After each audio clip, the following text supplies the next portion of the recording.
This is Vale Guardian. It's the first boss in the raids. He's actually kind of a tricky one. One of the hard bosses. A lot of damage on this fight, right? He hits really hard. His attack is very strong. There's also the green circle mechanic, which we're going to ignore, which is going to mean we're going to be taking a lot of damage here as well. Now, this is a relatively simple fight. There's not a lot of mechanics you're actually going to have to deal with because we're going to be ignoring a lot of them. For a start, let's get right into it, guys. Vale Guardian is a boss that aggroes on toughness, okay? So the person who's going to be in charge of moving the boss around is the person who has the highest toughness. That is going to be almost certainly a Mesmer in most situations. You can tank on basically anything, but for the purpose of this, guys, you're going to go ahead and want the cheesiest comp possible. That's what I'm going to be using here. You can deviate from this if you want, guys, but in my opinion, the easiest way to do raids is still good old double chrono druid and then a secondary healer of some kind. We're using a heal necro here, but you could use a heal Ellie, you could use a heal firebrand, you could use a heal renegade. It really doesn't matter. But just take a druid for the buffs and the spirits, and you take a secondary healer to hard carry your team. So as soon as we start the fight here, the boss is going to start going crazy. He's going to run over to me, and I'm going to tank him right on the edge of the arena. This is because a little wall is going to appear that prevents you from leaving, because that's, well, that makes sense. And this allows me to dodge back into it and effectively use my dodge roll without actually moving the boss, which is why you want to tank next to the wall. It just makes it convenient.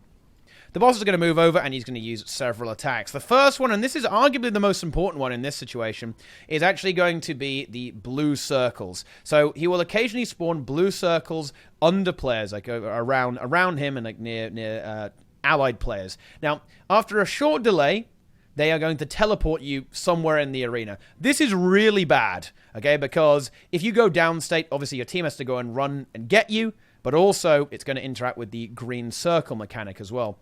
So the green circle mechanic is something that's going to spawn about every 20 seconds. A green circle within the green circle shrinks down. After that, pow! Okay, everyone in the raid is going to take 80% of their health, or 85, 90% of their health, something like that. But the good news is we're going to completely ignore that. What you're actually supposed to do is go in the green circle with 4 people, and then it doesn't do damage to everyone. But it turns out that it's really not worth doing that, and you can just out-heal it. So as long as your druid isn't slacking and you have a secondary healer, that's really not going to be a problem for you. Now, the green circle in conjunction with the blue teleports is the problem here, right? Because if you get teleported and then a green immediately strikes, you're very likely to be downstate across the map, right? Okay, which is very bad. You really don't want that to happen to you guys. So do try to avoid the teleports, right? Especially if a green circle is up at the same time. If those two mechanics intersect, that's when you're going to have some really, really big problems. That's when you're going to have to start to have some downstates.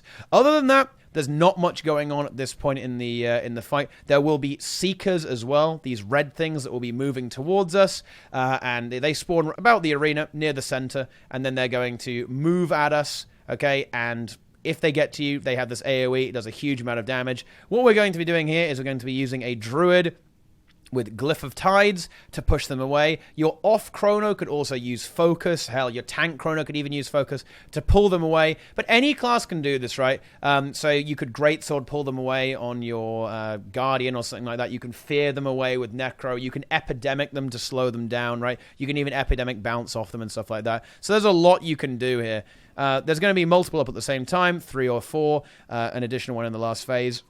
So be careful of them, you know. But that's basically it for the overall mechanics of this fight. There is, of course, ticking damage, which all raid bosses have. A little bit of damage that happens over time to make sure you're not AFK, but that's really not a problem because we have healers, and it's going to be completely free. Vale Guardian will then phase as we go into some of this stuff, guys. So at 66% and 33%, he's going to go into a split phase. Okay? When this happens, he's going to go invulnerable, run towards the middle, and then he's going to split into 3 Guardians. The Red Guardian, the Blue Guardian, and the Green Guardian. So the green one has the teleports over by the green pylon. The blue one spawns the green circle, which is the big AoE. But you have to stand in that one. Make sure you stand in that one, guys. We're ignoring the green circle in the regular DPS phase, but not in the split phase, because otherwise we're going to end up killing our team, because we're going to have to spread out a little bit here. We're going to send all of our condition players over to red, because the Red Guardian, guys, only takes condition damage, right? Not power damage. And then we're going to have the rest of our team over on blue, and then we pull the green one over to blue, right, and then kill them both at the same time, because that's just easier, guys. You know, you just get the big cleave, just crush them. Okay. Now these ads are very low health, but they do actually do a lot of damage, and you're not actually supposed to drag two of them together, because when you go near a pylon in the split phase, it's going to give you an achievement, right, a little color above your head, and if you're not if you're nearby a Guardian that isn't the same color as you, it's going to make you take massive ticking damage. So you have to be really, really careful of that. But fortunately, you can just out-heal that. But if you do get isolated and you're alone nearby one that isn't the same color as you, you get teleported, for example, you need to get back to your group immediately, otherwise you're almost certainly going to die. A very horrible, very painful death. So absolutely watch out for that. But other than that, just kill them. Watch out for the Seekers. Watch out for the teleports, and you'll be fine. Now, in this phase as well, the Green Guardian also spawns some. There's loads of little funny orbs about the place. They actually do damage, but they're kind of an irrelevant mechanic, so don't worry about those. Like, just ignore them. They're not even really worth playing around. Not well. They are a little bit, but don't sweat it. Right? Don't worry about it too much. Now the ads have a break bar. Now once you get them to 0 HP, you then need to break them to fully kill them. And then after you do that, it's very weak. It's about 1,000, so just not much at all. Just CC them, and then bam. Okay. The boss will then respawn. Now, the phases after here are a little bit different. Now, the arena is divided up into 3 sections here, guys. Okay? And after 66%, one of them will light up. Okay? And that's going to make you take ticking damage if you stand on the arena there. So this is going to have to cause us to change our tanking strategy. In the first phase, when nothing is lit up, we can just stay here. Okay? We can just stay here, go crazy, hit the boss, dodge into the wall. Okay? For the second phase, some of the tiles are going to light up. Some of the arena is going to light up. So what we're going to have to do is do a bit of a dance. It's not too bad in the second phase, but in the third phase, it is going to be a little more interesting.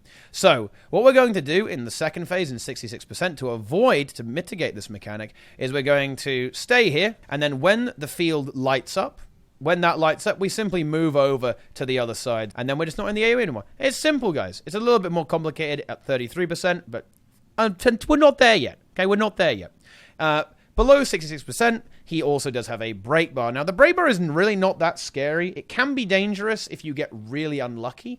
But what he's going to do is he's going to raise his hand up into the sky, get a break bar, and start spewing out loads of little orbs. Okay, the orbs do pretty hefty damage, so you do want to try and avoid them, try and dodge them. They're quite hard to dodge. There's so many of them as well. So you do want to break this bar pretty quickly if you can. The only time you don't want to break this bar is if you need to restabilize, because for whatever reason, he won't cast the green circle when he's got the break bar up. So, for example, if you've got loads of downstate people and you really don't want a green circle right now, you can leave that bar up, res your players, and then go ahead and break the bar. He is rendered immobile when he's doing this, so you do have to be very, very careful where you leave him when he gets this break bar, because, well, this is more relevant later. He may end up in a field where you can't effectively DPS him, you can't attack him, because too much of the arena is lit up. So then, that's all that changes in that phase, and then at 33%, there's going to be another split phase, and we're going to do the exact same thing again. Kill the Guild Guardians, CC them down, restart. At that point, we are going to have to do our final tank strategy change. Now, because in the last phase, 2 of the 3 sections of the arena are going to be lit up, right? So instead of tanking over here and then bouncing between the 2 of them, we are actually going to have to rotate around the arena a little bit. So we're going to start on circle and then move just over to heart, and then kind of over to where square is there, right? So we're going to do a little triangle kind of movement. You'll see as we get into that. The break bar is still there. Everything else is the same. There's an extra seeker that spawns in the middle as well. But that's pretty much it for Vale Guardian. Hit the boss as hard as you can. Don't die. Don't get hit by the teleports. Okay? If you need to go in a green circle for an emergency, do it. Okay? Stick together. Hard res, people. Always prioritize mechanics. Break that bar. Kill the ads quickly, because you can lose a lot of time there if DPS is an issue. So really focus on the ads. Don't save cooldowns, guys. Okay? Stay together. Go crazy, and it's an easy kill. And, well, you know, you're about to see that right now, guys. So let's get into this Vale Guardian kill. Oh, one thing very important to note, guys, bonus tip before we get into it. The blue circles actually have a little audio fizzle effect. Okay, so I would definitely recommend having in your audio settings, or for a start, we need to put effect LOD on. But in audio, make sure you've got effects volume up a fair bit, because that will actually really help you dodge those blue circles, right? It's really going to help you dodge the blue circles. Okay, and On top of that, your screen is going to go orange as well, thanks to ArenaNet's handy, helpful feature that it has. All right, here we go. So, pulling the boss, and then just going to pull it immediately to the edge, where we're going to start tanking it. Oh, we actually got unlucky here. The green spawned immediately. Yeah, that's quite unlucky, though. I didn't quite get my distort off there. So we have the blues. So I just use Blood Frenzy to dodge that. And then, well, I have a decent amount of toughness here, so I'm pretty free to go ahead and tank quite a lot of this. I'm going to use my Signet to distort there, so I don't take any damage. But yeah, you can now just simply DPS the boss. Watch out for the blues there. I use a distort there. And there you go. The Seekers are encroaching. They're going to get knocked away. The green circle is up. I'm going to use my regular distort there, so I don't take any damage. There are the blues. Just completely... Watch our team just perfectly dodge them. The Seekers don't even get close. There's the phase. We're now going to split up. Our condition players go over to the red Guardian. Mata, the Druid, will pull the green Guardian over. Always good to have the Druid do this, guys. And then blue will spawn here. We're just probably going to burst it pretty hard, I would imagine, actually. Yep, it is getting wrecked. We can probably actually DPS it before the green is even necessary. I would recommend going in that, though. You can actually take a lot of damage there. What happened to the Mata there is quite common, guys. If you that's what we're talking about with the auras, right? Like, if you have the other aura, you can get absolutely annihilated, right? You really can. Just be careful. So get the break on this Guardian, and I think they just need a little bit more DPS on red, and then we're going to be starting the next phase of the encounter, and then, yeah, I am going to be luring the boss back over to Arrow, okay? And then we're going to restart the entire situation there, and there will be a break bar and a lit-up section of the arena. We're just going to go. I probably should have gone in for a bit of CC there. But here we go. There are the blues. You have to be careful there. Watch out for those blues. But as you can see, the green area, the green tile is lit up. So, yep, be careful of that. It's not here yet. We can use our distortion there. There's the break bar. Break the break bar. So, I'm not actually in the blue right now, so I don't have to dodge that. So, as you can see, guys, the arena is now catching up to us right now. It actually, incidentally, it changes after every green circle, more or less. Wow, one teleport. Noob player. So, we're actually going to be moving very shortly. As soon as this area is going to change color, or rather, it's going to stop being lit up, we are going to get ready to move over to the other side. So, there we go. I'm going to save this Signet here for distort. Wow, we actually get the phase there as well. And there you go. We do take a lot of damage there, but our Heal Necro is hard carrying us. We're going to pull over the Guardian again, and it's just simply this phase again. As you can see, this boss is very straightforward when you just use a really ultra-abusive comp. Mike stands in the Seeker, instantly feeding into it. That's because he's a noob player. We should just stand in that green just to be safe. Get the break bar on blue, killing it instantly. That's denying a lot of ticking damage to us, which is obviously always really, really good. Careful of the blues, of course. As I said, guys, these bosses still do have these mechanics. And if you see these guys where I'm moving my mouse, these are these little orbs I was talking about. They are prevalent in the split phase. You do have to be careful of those. They do a little bit of damage. You can see there. It's about just a little under 2,000 damage to a player. But as you can see, not particularly relevant, especially when you have constant regen from the Druid here. So we're just going to help with the break bar here. Break the red Guardian. And we're going to restart this phase. It's 33%. You'll see that 2 areas will light up here. And we have to slightly adjust our tanking strategy.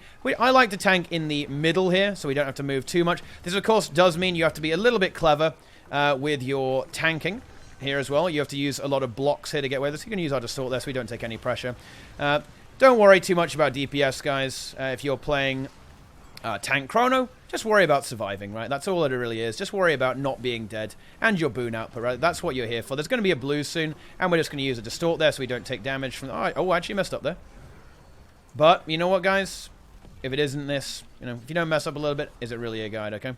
And I'm going to... Normally, I wouldn't really move that far. It's not necessary, but seeing as it's a guide, I will just tank there for, to kind of demonstrate what we're doing there. And there you go. A very clean, very easy kill. Very robust comp. Solid DPS all round. No real mechanical failures. Absolutely job done. So I do just want to go over the tanking strategy a little bit there. So what you do here, guys, as soon as the green detonates, you can basically, a few seconds after the green detonates, simply move to the next tanking spot. And the tanking spots are pretty straightforward. Here, you start here because these 2 areas are going to be lit up. In the third phase, start where this circle is. After this area is going to light up here, so... In other words, as they start to lose their coloring, they dim, the lights goes out. Simply move over to the next tank spot, luring the boss over here. Just here, because now this area, the green zone, will not be lit up. And then just rinse and repeat, right? You simply move to the edge of the far edge of the next slice, right? That's how you tank this boss. Now, that is actually the biggest hurdle, in my opinion, is your tank dealing with the mechanics and not getting teleported.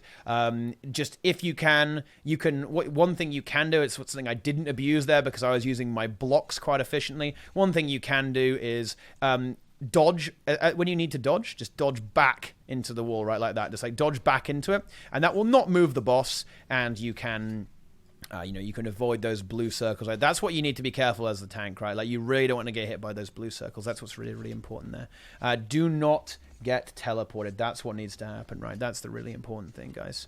And yeah, that's basically it. Just stack a lot of healing, and you're going to completely cheese Vale Guardian extremely hard. Watch out for that sound effect, right? Like, keep an eye out for that sound, for that kind of that weird fizz, that fizzling sound, right? And then you're not going to have any problem with Vale Guardian, guys. And then you're going to be moving on straight into the next boss. If you need to move the boss as the tank, guys, don't sweat it, right? It really isn't the end of the world. If you have to move it, not a problem, okay? Prioritize not being dead and not being teleported as the tank over literally everything else. If you have to move the boss to not be dead, or to, not end up teleported, just do it, right?